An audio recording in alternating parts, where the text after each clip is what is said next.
Morning, everyone. My name is Rinalia Abdulrahim. I am a member of the ICANN Board of Directors and a new resident of Europe. Not yet of Estonia, but definitely of Germany. And I am delighted to be in Tallinn and at EuroDIG, both for the very first time. This is the third plenary of EuroDIG 2017, and the topic is how the digital revolution changes our work life. Now, this topic has the ability to evoke strong opinions and emotions in people. But we only have an hour, so we will do our best, and everyone will have to be extremely concise. Let me start by introducing our esteemed panelists. We have Peter Eriksson, who is the Minister for Housing and Digital Development from Sweden. We have Annette Mühlberg, the Head of Digitalization from Verdi, the United Services Union of Germany with 2 million members. We have Karoli Hindriks, an Estonian entrepreneur extraordinaire and founder of Jobatical. Marco Pancini, the Google's Director for EU Public Policy from Italy, I gather? Yes. And Ville Veikko Pulka, a doctoral researcher from the Faculty of Social Sciences at the University of Finland. So let me start by setting the context for the discussion involving the panel and the audience. We've heard the two keynote addresses from this morning on next generation internet and the future of the internet. They give us a sense of the drivers of the future. Now, we know that the digital revolution brings both opportunities and challenges for society and economy, and that the revolution is driven by technological change. And it is this change that is also changing the nature of work and our work life. But what does it mean for the future? What does the rapidly evolving employment landscape tell us? Does it mean that we will have a better quality of life? Does it mean that we will have more leisure moving forward? The panelists will address these questions. We also know that technological change displaces jobs, but also creates jobs. The concern is whether or not the net effect moving forward is going to be positive, particularly in light of the combined developments of artificial intelligence, machine learning, and robotics. And what's different now is that automation can take on the task of not just routine and repetitive tasks, but also cognitive tasks. So what does the digital revolution then mean for the future of work and work life, for the economic and social rights of workers, for the attainability and security of employment, for the adequacy of social protection systems across Europe, and generally for the quality of life for everyone? So to help us explore this topic, I've asked our panelists each to give a brief view of how they see the promises and pitfalls of the digital revolution and how they affect the future of work. And to help us manage time, we have the youth delegates from the Youth IGF movement, Elodie and Quentin. They're going to give you an indication when you have 1 minute left and when you need to stop. So we will start with Minister Peter Eriksson. Is this on? Yeah. Thank you very much. I would like to start with saying that everybody knows that when you come to new technique and digitization and so, it means that a lot of businesses are shut down, factories are shut down, people lose their jobs, but there are a lot of other jobs coming in instead. And actually, this is, of course, not a new thing. That's happened all the time since industrialization started. But there is one big change, I think, and that is the speed of the change. So I think if we want to analyze what is happening and how it's affecting our societies, we have to meet the question around the speed of change. How does it affect our societies?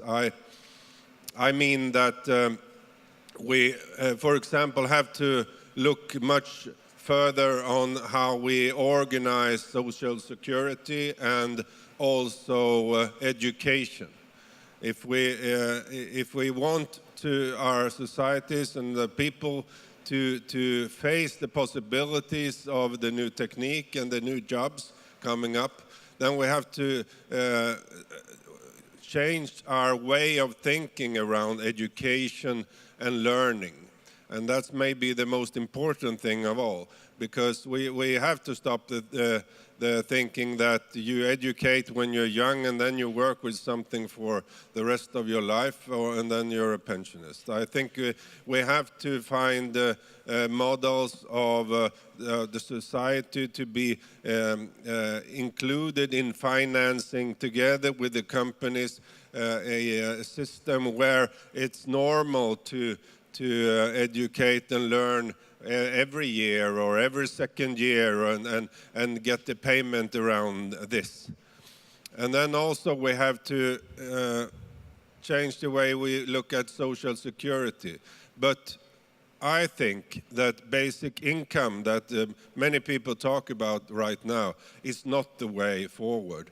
I think that is the problem when you think of basic income as a solution. It could very well be so that basic income, if we introduce that, is a way of excluding more and more a growing part of the people instead of including them and giving them new life chances and new possibilities to learn new things and be a part of the changing world that we see is meeting us every day. So I'm just to start with a warning of that solution, because that is probably not a solution, but a dead end.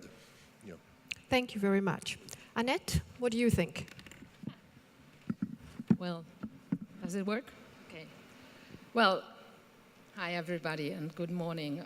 The promises and the hopes were to make work easier, nicer, happier, more healthier, strengthen the autonomy and self-determination of workers, allow the compatibility of job and family, and have a good family income. Now, the reality check. We just received the results of a study on Working World on digitalization and what it means in practice for employees. And yes, there are some good parts. Those who work at places with hard physical work, these workers can get support by robots to reduce hard and dangerous work. Also, surgeons can be supported by artificial intelligence. Workers are happy about this support as long as they do not get replaced by robots and lose their jobs. And the study showed there is a big fear of losing the job. And we all know Osborne and Fry claimed that almost 50% of the existing jobs in the USA could disappear. There are similar studies for Germany and other countries. And it became clear the workload and time pressure has been rising and burnouts increased. There is a dramatic increase of surveillance and control at workplace. I just give you an example of Germany. Amazon gave a warning to an employee who works in logistics and has to walk around with a scanner all day. He became the warning because of 2 times of inactivity within 5 minutes. We won that case, but still it shows how surveillance is used against the workers. Other problems are loss of democratic procedures and a rise of working conditions where employees and freelancers become an object of arbitrariness. This is especially the case in the online platform world, where companies like Uber and Amazon claims just to be a provider of a technical platform and not to be an employer. But those platform providers actually do have the power to distribute work and to deny access to jobs in a very intransparent way. There are no negotiated contracts. Instead, there are just one-sided general terms and conditions. No health insurance, no social security, so just what you said. This precarious work is also a threat to the still existing normal contract workers. We have great difficulties to implement national and European working laws to transatlantic online platform providers. And there is the fear of a disastrous global price-cutting competition between online workers. Okay, this is happening if you do not shape the new business models and work procedures with the participation of those who do work and who do the work and those who represent their interests. My trade union developed a vision and practical guidelines for good digital labor, and I just have a few time left. So here just 7 demands. First, we need to implement the basic right of freedom of association in the digital world. Second, we need to ease the transition caused by digitalization and mitigate the social consequences of rationalization. Third, we have to support qualification and new skills. We want healthy and family-friendly work. The round-the-clock employee availability is a huge problem. Employees have to have more rights to choose when and where they perform their work, and they need a right to be unavailable, a right to log off. Fifth, strengthen informational self-determination and employee data protection, both nationally and internationally. A free data flows to country that does not follow European law is a big problem. Six, strengthen co-determination in respect to workflow and the technologies used. We need the transparency of algorithms with regard to the work process. And finally, strengthen social security. This is especially important for online platform workers. We need to establish minimum standards for their pay, health and safety, and social security. So please, let's work together on a transnational level on good work by design. Thank you. Thank you. So those are principles moving forward to protect social and economic rights of people. Carolee, what do you think? Yeah, I would look from a little bit different angle, and to look at where the world is today, I would kind of take a glimpse to the past, and the past reality is that I, as a human being, I was born behind a wall, the wall that we call Iron Curtain, and which means that in like first part of my life, I actually spent seeing what it means to live in isolated society. Isolation from travel, isolation from ideas, isolation from knowledge in large extent. And that is one of the things that what makes me very excited about where the world is today, which is the time where, as William Swing from the Organization for International Immigration said, that today we are living in an era where every 7th person on the planet is a migrant. And we're living in the era of highest mobility in the whole human history. And so people are on the move. And with Jobatical, I mean, what we like to say is that we are helping to build a borderless world through jobs. And why this is all happening, and again, like we're talking about digitalization, why this is all happening, let's look again at the individual. What has happened within the last 10, 15 years is that our comfort zone as an individual, which used to be very local, friendships were local. There was something that happened in the neighborhood and it was connected to very much location and geography, is now global through the networks. So basically people are not connected through where they are located, but because they are interested in the same things, they like the same things. So what actually has happened is that comfort zones are global, which means that people can live anywhere. As a human being, I'm comfortable living anywhere. What happens now is that suddenly I have the freedom to choose the countries where the user experience of the country is the best. So I think the most exciting thing to look where the world is going to head in 5, 10 years is how countries will actually adapt to it. So how countries will become from something that was very much geography-based to actually service providers. Who are the countries where people want to move in 5, 10 years? Who are the countries with the best user experience in 5, 10 years? So I think, again, we are talking about talent and we're talking about talent mobility, and very much it's referred to be something of a business problem. But I think what we are seeing now is that it's becoming a problem for the countries, because there's an option to close down, there's an option to build another wall, or there's an option to actually adapt to the mobile workforce. So I'm happy to discuss this as well as the other topics that we have been covering here. Perfect, thank you. Marco, your turn. Thank you very much.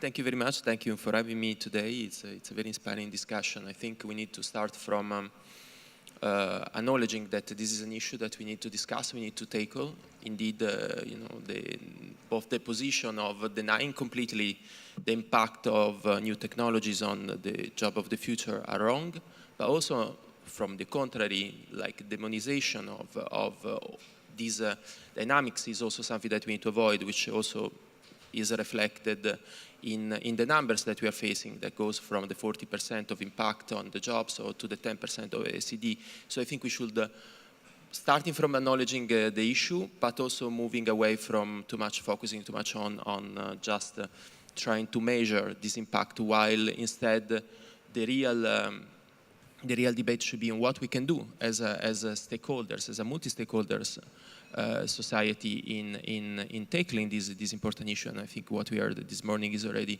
a good example of different solutions that can be put in place. If you take these from our perspective as a company, what we really believe from our experience, that things like reskilling, things like digital skills are very important, and we can play a role in this. We launched a few years ago an initiative called Growth Engine, with the goal of making sure that all the small and medium enterprise can really enjoy the great advantage of being online, addressing a global audience. We focus on working together with these SMBs in trying to understand what are the things that they need in order to be successful online, and we were very happy to help them to provide this. That's also mean investing in entrepreneurship, in supporting, as we said before, people mobility, looking at opportunities to move towards their own business. And a few examples of how we are helping this is through our campuses initiative, through our Google for Entrepreneurship initiative. What I would say that we are part of the equation, of course, as a big technology company, but we can also be part of the solution by working together with all the other stakeholders and making sure that they can really take the best out of the technological revolution. Thank you. Ville Veikko. Hello everyone, Tere. It's always nice to be in Tallinn. As Rinalia already mentioned, the discussion on the digital economy's implications for labor is polarized. I'd love to discuss that further, but since I have just 3 minutes, I will highlight 3 other points. Firstly, I argue that relying on a conservative working life scenario enables the most flexible solutions. So given the technological possibilities, it seems relatively clear that at the very least in the short and medium term, technological unemployment and precarious jobs will increase. This has been the case also during the earlier industrial revolutions, and what is important is that we should not dismiss the social and economic costs of the many displaced workers. Also, even a smaller disruption can create major challenges at both micro and macro level of economy. I also argue that it would be risky and also unnecessary to exclude the possibility of more serious disruptions, since there are different political, social, legislative, organizational and macroeconomic factors which may affect the development, so it is impossible to forecast the long-term effects. So if we follow my conservative scenario, it is clear that we need flexible policies to address different working life scenarios. Flexibility in this context means firstly reforms which enable combining employment, unemployment, autonomous activities such as voluntary work, and also lifelong learning. Secondly, it means reforms which address both current but also expected challenges, such as reducing bureaucracy traps in social security. So we need less delays, less reporting obligations, and less falling through the social security net if you want to work on a part-time basis and go into self-employment at the same time, for instance. So if we implement this sort of reforms, it will prepare us for different scenarios. My third point is we need digital flexicurity. What does that mean? It means that we should consolidate social security with other income in more sustainable manner than currently. For instance, access to real-time information on people's incomes, so different digital registries could reduce delays and reporting obligations. Unemployment benefits could be also used more flexibly for starting up a business or studying. Since income and means testing are the reasons for these bureaucracy traps, I also argue that income and means testing obligations and sanctions in social security could be gradually reduced, and then it could be studied what actually works and what is just harmful for the digital labor. So in general level, I argue that we need to give more opportunities for the unemployed to define meaningful participation by themselves. I've been working with the Finnish basic income experiment, but I have to argue that the basic income is not the only option to guarantee labor market flexibility in a socially sustainable manner, and I will stop now. Thanks. Thank you very much. So what I'd like to do now is pose some questions to the panel, and have a bit of discussion, and then we'll go to the audience. So, Karoli, I'll go to you first. Young people in particular are interested in jobs, especially with interesting perks. And others who are not so young want to know what kind of skills to upgrade to, if it is even possible. So what kinds of jobs will be in demand in the future? What kinds of jobs would be in demand in the future? Okay, so I think again, you talk about young people, and it's just reminded me of a very interesting study that surprised me quite a lot, which was from last year.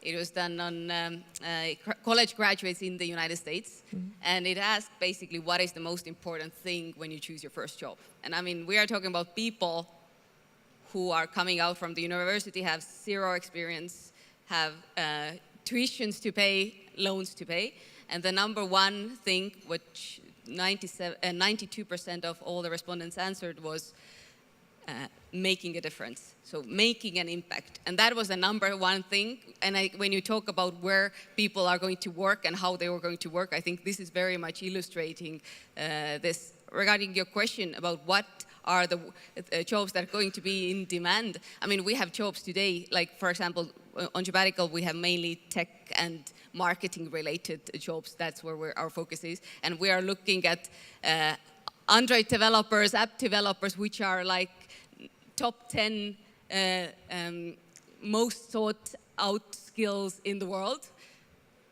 And this is a job that didn't exist in 10 years ago. Yeah. So I think predicting exactly what is going to be the job that will be in demand in 10 years, I don't think I can do it today. Okay. What I can do or say is, and what we are seeing more and more also through our own work, is that that education is changing. Like there's a lot of the kind of looking at different boot camps, for example. Within 12 weeks, you will get a skill that you didn't have 12 weeks ago. After that, you're ready to actually be employed. I think the way we are ready to adapt to those new jobs that maybe today don't exist and next year exist, I think this is like one of the trends that we're seeing. The education is definitely changing. Thank you. So I know Peter wants to address the question, but I'd also like Marco to answer as well, please.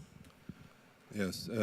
If you look, for example, at Sweden right now, we have a lack of workers in many areas in the society. We have 60,000 jobs in the technology sector that could be picked up if we had the people to take it. We have 40,000 jobs in building houses, which is my other area. If we had people to take these jobs, but we at the same time we have quite a lot of people that are unemployed, and is not matching these new jobs. And the education system for young people, they are not educating to the areas where there is a lot of jobs. They are educating mostly to other areas, and that is the basic problem I see. We have to be much better in the education system to look what is the need and to match also grown-up people with the jobs that the society can bring. And if we don't do that, then we are facing a much bigger class cliff than we have ever had, because there are a growing number of people that are outside and excluded to the society if we don't fix that problem in the education Marco system. first. very quickly, that's the core of the problem. So just to go back to what we have done in the last 2 years, we trained more than 1 million Europeans, but the key of our training, so our program for small and medium enterprise, was try to adapt our digital skills program to the different local situations. So in Italy, for example, we found out that there was a need of specific professional support for small and medium enterprise in the digital sector, but the small and medium enterprise that we were supporting were coming from the traditional sector, so design, manufacturing, even small handcraft. And they, of course, there are small and medium enterprises of 4 or 5 people. They don't have the resources to hire someone to take care of the digital marketing, but thanks to the support of the program of the Commission, thanks to our knowledge in terms of building digital skills, we were able to provide actually this support through this program called Crescere in Digitale, and that's an example of how the offline world and the online world can come together, and building skills also for the traditional sector can help to reinvent or to create a future for this important part of our economy. Okay, thank you. Before Karoli answers the question also, I am hearing from Peter and you, and also a little bit from Karoli and from you, the need for focus on education, retraining, entrepreneurship. Is there something else that should be considered? And after this, we'll talk about social protection, and we'll go to Annette. I think very quickly I think it's the point about respecting the rights and having Europe, from this point of view, be on the forefront on this is absolutely important. All these new things can only come in a clear framework of respect of workers' rights. Okay, Karoli, just briefly. Just briefly wanted to say that you said 60,000 people are lacking 60,000 people.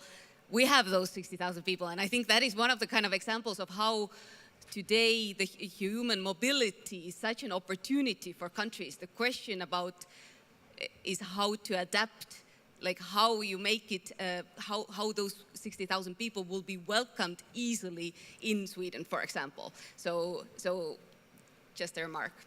Thank you. We have actually Europe's most liberal work employment laws.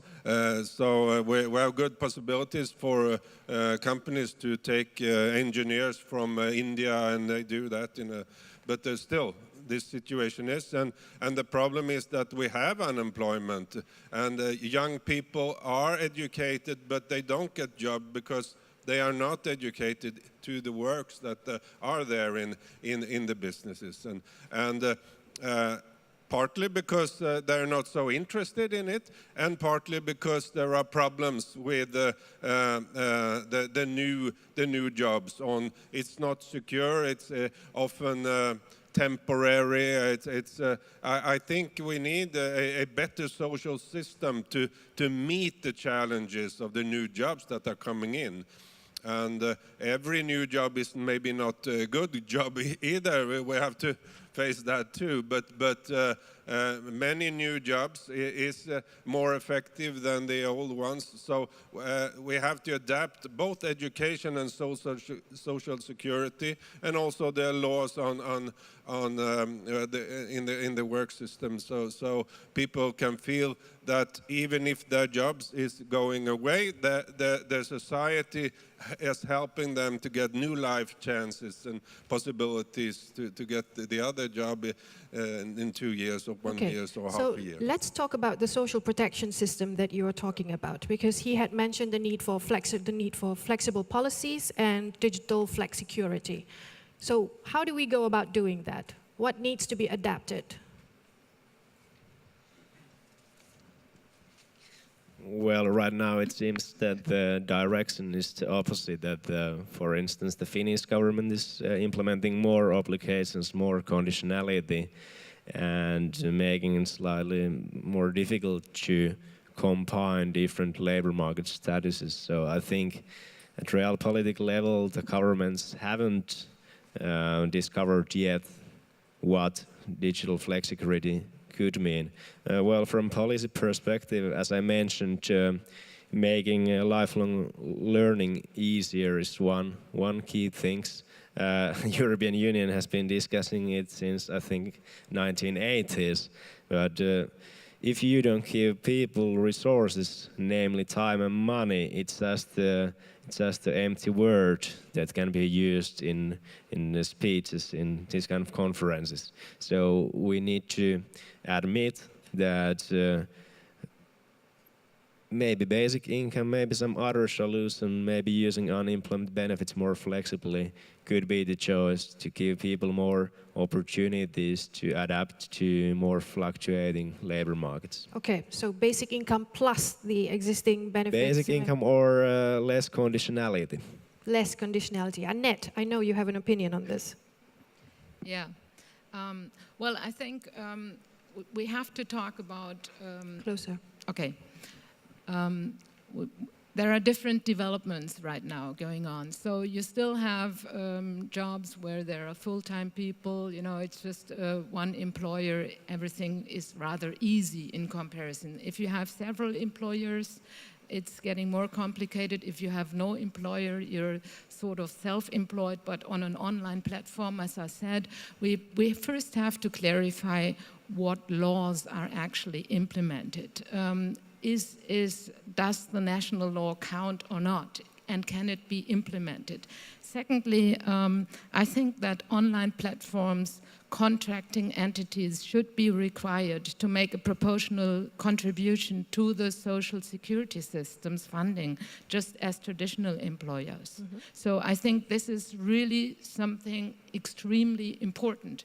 We have to there's also a proposal to have a portable social security system. Yes. So I think this is the way we have to think, and we have to make sure that in every act, wherever you work, that you really have at the end a social security also when you have you need a pension. Okay. You know, so you need health insurance, social insurance, a pension at the end, and we have to make that possible. Thank you. So I want to latch on this point and ask a rather controversial question, perhaps. How will the new social protection system be funded? Should robots and algorithms be taxed? Should the tech sector be asked to contribute by not shifting profits to lower taxation countries? As I understand it, there's an estimated 50 to 70 billion euros a year involved in terms of tax avoidance. So Peter and then Marco. Yeah, that's a good question. How should we finance tomorrow's social security system? I think to make new taxes on the new technique, that is not the good way to go forward. Then you say that we don't want the new technique. It's better that they use it in other countries, other parts of the world, and then we see that probably these countries will be more competitive and get the new jobs instead of they coming to us. So I think that is a very problematic way to see these questions. But I'm not sure that we have any new big tax places to get taxes from, but I think the best thing is to work for more for a situation where people have jobs also in the future, so that you can, if we have the bigger the group that are paying taxes are, the better the possibility is to have a good social system, a security system, and be many people that divides these taxes. The other thinking is to have a system where a bigger and bigger part is excluded and not paying taxes, and that gives the problem that it's just a matter of question, how long will this function until they say the group that pays the taxes say that enough is enough. We don't want we are not want to afford this big group to do nothing anymore. Okay. So that is, I think we need a system that is included, get new life chances, and they are also taxpayers in the future. Thank you. We have 1 minute before we go to the audience. I really want Marco to address this, and then I'll go to you. Just very briefly. Very briefly, I can only agree with this point of view, saying that companies like Google pay the taxes according to the existing laws in all the jurisdictions where we are present. But if we look at the macroeconomics, if we look at a country like Italy, from where I'm coming from, and God only knows where all the money that I gave to the social security in all my 20 years that I worked in Italy are going, if we don't enlarge the basis of contribution, thanks also to the contribution of migrants coming to our country and creating new jobs, the system will not be only sustained by taxes. So I think, of course, we have to absolutely respect the law and paying the tax in all the jurisdictions where we are present. But also we need to add this more from a macroeconomic point of view and see how we can consider opportunities like migration like really an opportunity and try to enlarge the basis for the contribution. So I'm happy to hear that from a person from Google. Very short. Annette. Well, first you have to make people pay taxes and stop the holes in the legislation that allows companies to run away from paying taxes. I think that is the first basis. The second basis would be to go back to the robot thing. Of course, you don't put taxes on robots, but it's about the profits by rationalization. And I think there are some good examples already. We have some examples where there is a big rationalization because of technology. You can say, okay, there is a profit made and we can, share this and say, okay, a certain amount of this goes, for example, into education of workers. So there are different ways how to deal with that. And in general, as I said about the online platform, how do they pay taxes? I think we really have to think about this and implement right at the beginning a tool on the platform to make sure that taxes are paid. Thank you, Annette. So now I'd like to go to the audience. We have about 20 minutes, and I'd like to do an old-fashioned poll. How many of you are concerned about jobs being lost due to artificial intelligence, robotics, and machine learning? Can you put up your hand if you're worried? It's not so many. How many of you think basic income is a good thing and that we should have it? Okay, now that's interesting. Okay, so let's have questions or comments from the audience. Please say, yes, please come to the microphone and tell us who you are.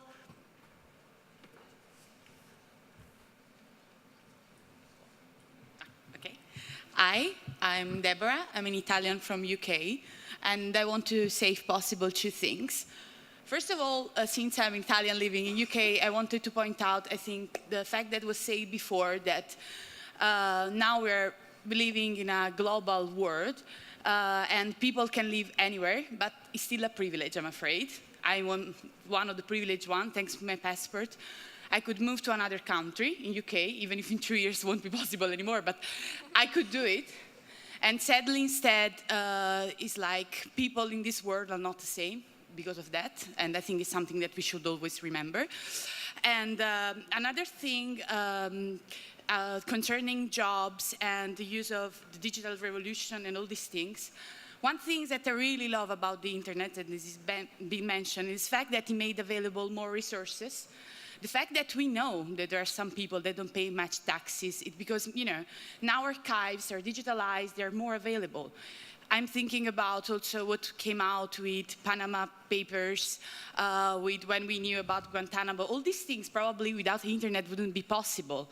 When there were the kind of analogical archive, many things were secret, but kept secret. Only a few months ago there were the proofs of what happened, there were proofs about the Holocaust and the concentration camp far before they were publicized. So my thing is, and I think hasn't been really mentioned, I would love the internet and the digital resources to help in ensure more what are the rights of the laborers, what we can know, make the big society, the big companies more accountable and reliable for what they do.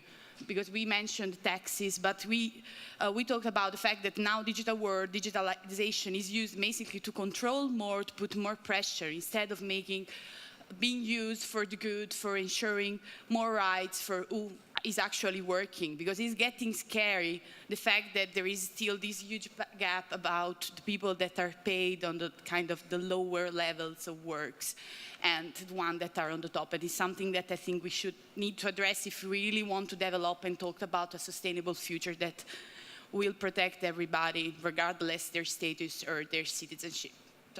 Thank you. I don't think anyone will disagree with that. Can I have the next comment or question, please? Hi, my name is Michael Auria. So, 2 points. The first one is just quickly about basic income, universal basic income.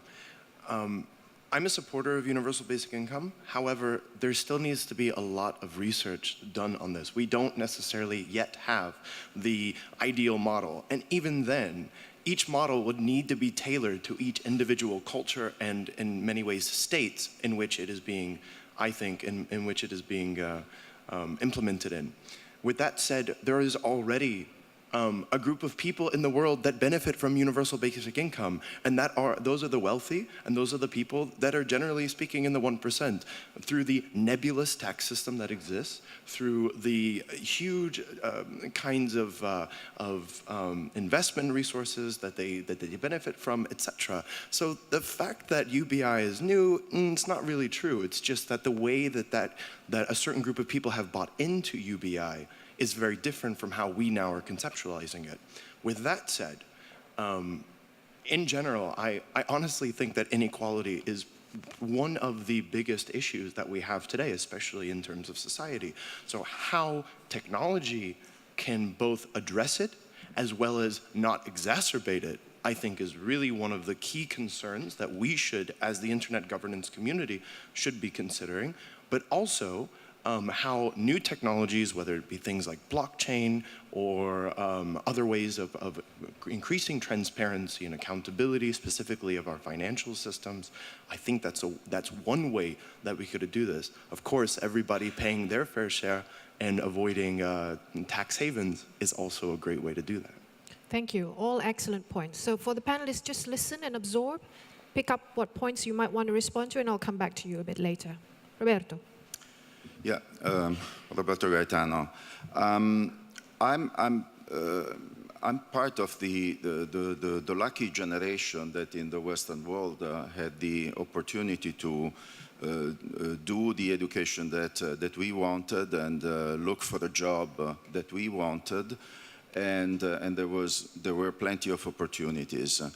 I think that the way my children see this is in a completely different way. I'm wondering whether we are underestimating the fact that we need to have a sort of a paradigm shift from the situation where you were deciding what to do in your life and then had enough opportunities to do what you wanted, in a situation in which you are forced to accept the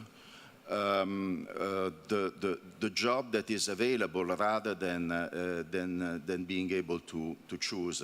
And I'm thinking, I'm connecting this with the example of all the migrants, and I'm talking about not necessarily of the refugees, but the economic migrants, people who move looking for better opportunities in other countries.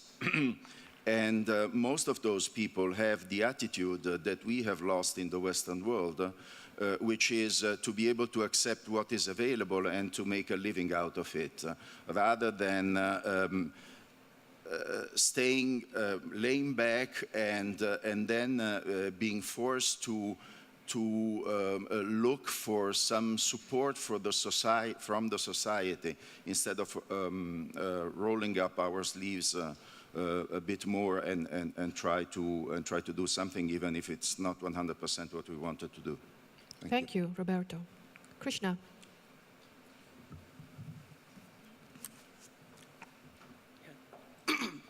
Hi, I'm Krishna from the Hurry School of Governance. And I'm part of the Copy Fighters program here, and we have drafted a brilliant proposal for copyright reforms in EU. The point is, I'm here because okay, I'm not worried about losing jobs to automation because I feel these are conversations that we had 100 years before when Industrial Revolution took place. You know, everyone was scared about machines taking away jobs, but well, we are here now. People moved on to better things, and all that we need is skill development, and that's something that we need to address. How do we develop new skills that employ people, you know, not in the sectors that's being taken away by automation, but other areas. And I also need, there is a lot more that's need to be done in terms of research, science, and technology, and informing everyone equally and creating a very rational society. So skill development is something that I would want you to answer. And the other question is, I'm also very worried about politicians, like, you know, the populist politicians who don't really address the issue of job loss, but then they place one group against the other. Like, oh, this group of people who entered your country, they do cheap labor and they took all your jobs. But no, that's not the case. You are incapable of creating jobs for your people. But then they place one against the other that leads to conflicts within the society, which we witness world over. How do we address this? So these are my two questions. Thank you. Thank you. Let's have a next question or comment, and then I'll come back to the panelists. Yeah, thank you, Martina. I wanted to share a bit my perspective on skills development because I come from Sicily, which is a place that deeply needs a bit more digital skills in schools. There's very little happening, and a lot of kids cannot even use a computer. So that's really reality. And I discovered by chance the word of Fab Labs. I don't know how many of you know it, but just places where people from any age can go and use digital fabrication tools like 3D printing, electronics, laser cutting, and make their own stuff. They can make toys, they can make furniture, and they can just build things. And what I did was to try to bring a Fab Lab in schools and see how kids reacted to this, because I thought that it was a mean that stimulates creativity and also learning on digitalization in a way which is very easy and intuitive. So kids don't need someone to teach them how to use these things, as long as they have access to machines like 3D printers. And I did this like kind of experiment in Sicily, where I come from, and basically what we see now is that a lot of kids are learning by themselves how to 3D print, how to code, and some of them are deciding to go to engineering, and already we have kids that before didn't think about going to this path, and now are in university, and otherwise would have chosen other path. And I've been talking a lot with also public authorities about this, and I've talked also with the commissioner about this. And I think it's something that's worth sharing and worth bringing forward, and is extremely powerful to promote education of digital skills and also of creativity and do-it-yourself and a way of seeing technology as a tool to achieve something rather than something that has to be like that's just taught from someone else. Yeah. Thank you very much. So I'm going to come back to the panelists now, and after that, if there are more questions, especially from this side of the room, that will be really great. You have one, so I'll take yours, and then we'll go to the panelists. Very quickly, I'm more worried about the developing country indeed. Imagine now we are defending those basic human rights of those workers in the blood factory. They are working $1 per day to produce the shirt and maybe to compile our iPhone. I think they are really on the forefront lose their job to robots. So how I deal with that crisis in the forthcoming years, that's really a huge issue. And the second thought is maybe I think the AI's impact is such a profound, not only to the work, but also really to the humanity. Because the recent case, have you seen that AlphaGo has beaten the top chess players of human beings? They are sort of replacing not only the basic workers, but they have developed high intelligence, which even can higher than human beings. So that's a more profound question to reflect on. Thank you. So, lots of questions and thoughts. Let's go this way. The idea that there should be more research on basic universal income.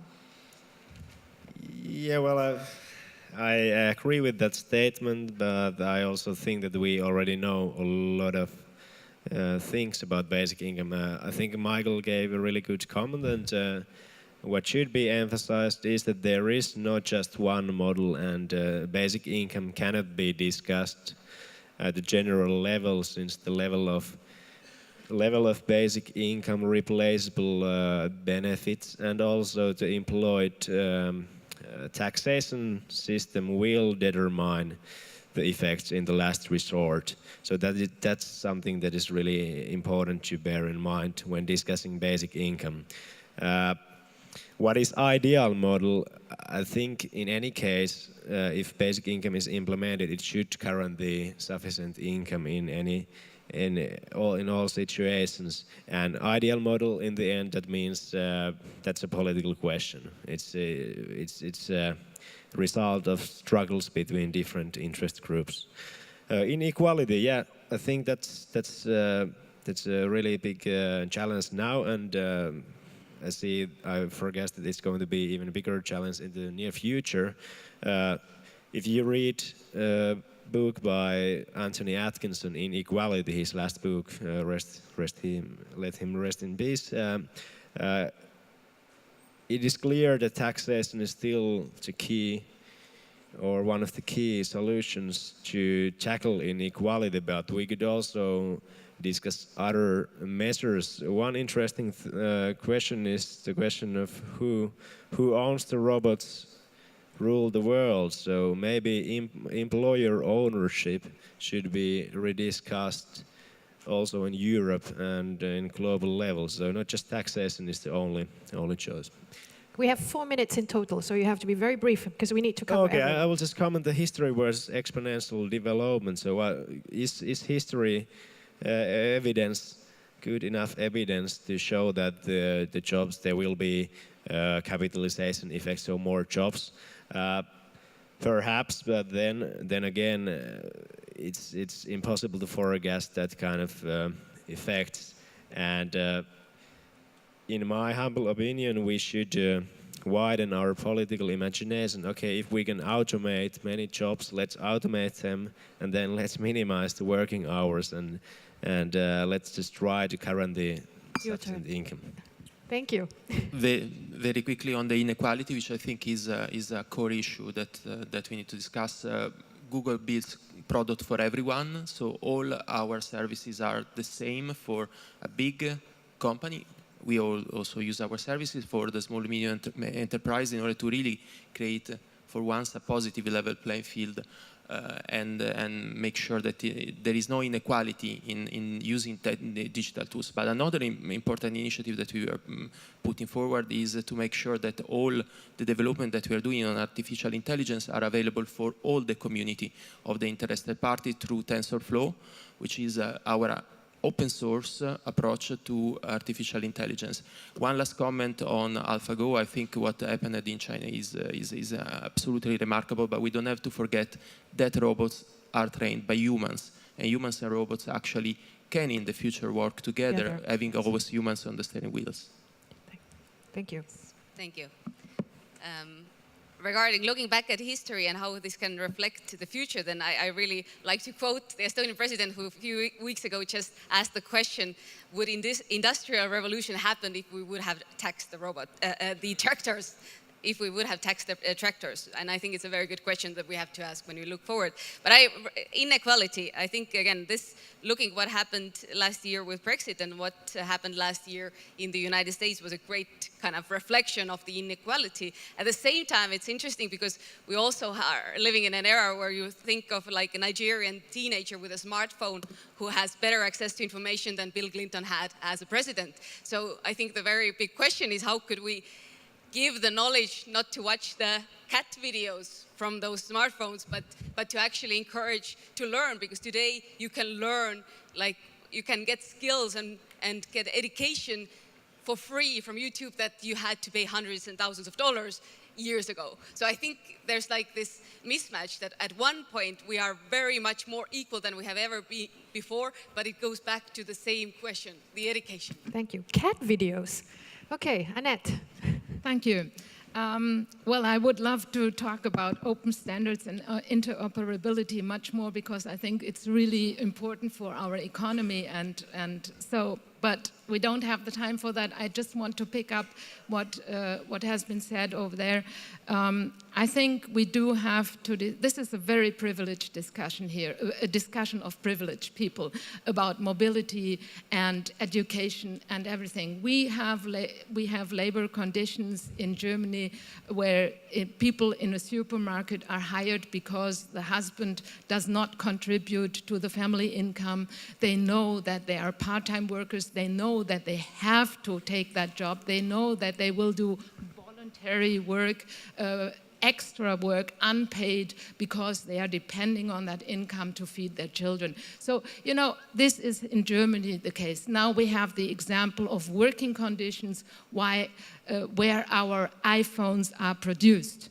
God, these working conditions are miserable, and we have to talk about these labor standards and globalization on a local and global level. Thank you. Thank you. How to make politicians more accountable and responsible? Yeah, well, that's probably a matter of education as well, isn't it? If people learn to see the differences, and then maybe they vote better. No, I would say the question here around taxes, that is of course very important, but maybe not so central in just this debate. But if you compare the countries we see, for example, in Europe, if you see the countries that have a functional tax system, they are the countries that work best. It's a very central question, actually, to have a functioning tax system. And on the European level, I really think it's important what, for example, the Greens do there to drive for a tax system where to take away the holes and see that the companies have to pay taxes where they earn their money. It's a very important thing, of course. But to say in the end, what I would like to say is that to come back what I started with, change is the new normality. Our countries, our world is changing all the time, and it's changing faster than ever. And learning is the answer. And learning is the meaning of life. That's a good ending. Thank you. So, we've come to the end of our session, unfortunately. It's a very short plenary, and I do apologize. There are some things that we didn't touch on. We didn't touch on an aging population and how to adapt the workplace to the needs of aging people that cannot yet retire but still need to work and also still contribute to pension funds and social security systems. We also didn't talk about the effect of climate change and on migration and how that affects work in various places, especially in Europe. And so yesterday in her speech, the Prime Minister of Norway said that we should not fear the future, we should try to understand it. And we're trying to do just that right now, but it's not enough, as you can see, and more needs to be done. And more needs to be done for European countries, individually and collectively, to develop an appropriate response to the challenge of the future for the work and for the work life. So please join me in thanking the panelists, and thank you for your participation. Thank you very much. Thank you.